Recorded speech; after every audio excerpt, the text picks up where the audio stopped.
The international community is working hard to prevent any kind of escalation which could lead to a regional war in the Middle East.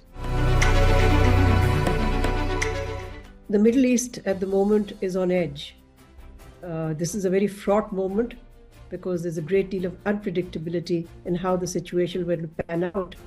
After first Israel's attack on an Iranian diplomatic mission in Damascus, and then Iran's very measured response, but in retaliation to what Israel did.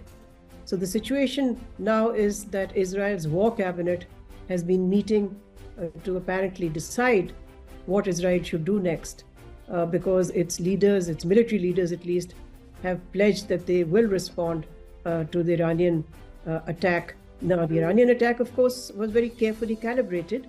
There were no casualties, and as the Iranian leaders themselves said, the idea was not to inflict damage on Israel, but to send a strong message and to re-establish deterrence. So the situation then really depends on whether Israel listens to the United States, which has very clearly told the Israeli Prime Minister that it should act with restraint, that it should not engage in any military action, because if it did so, then the United States would not be part of it. And other players on the international scene, other Western countries, they're also urging and advising Israel to step back, not to take any action, and to allow the situation to calm down. So if Israel does act, then Iran has already said that they will respond, and they will respond with greater force. Clearly, Arab countries don't want the situation to escalate. In fact, no country in the world would like an escalation that could lead to a regional war, which could then spill over all over the region and create a huge challenge, and of course, take away the attention from the war that Israel has imposed on Gaza. So several Arab countries have indicated, in fact, that they will not allow their US bases, where they do exist in some Arab countries, to be used against Iran. So, here we have it. The region is at a turning point. The Middle East, the future of the Middle East hangs in the balance.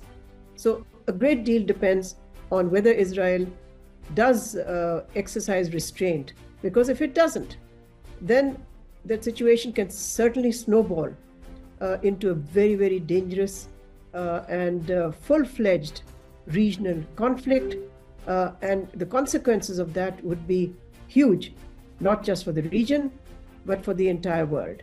It would also be destabilizing in the economic sense, because it would lead to a spike in the oil price.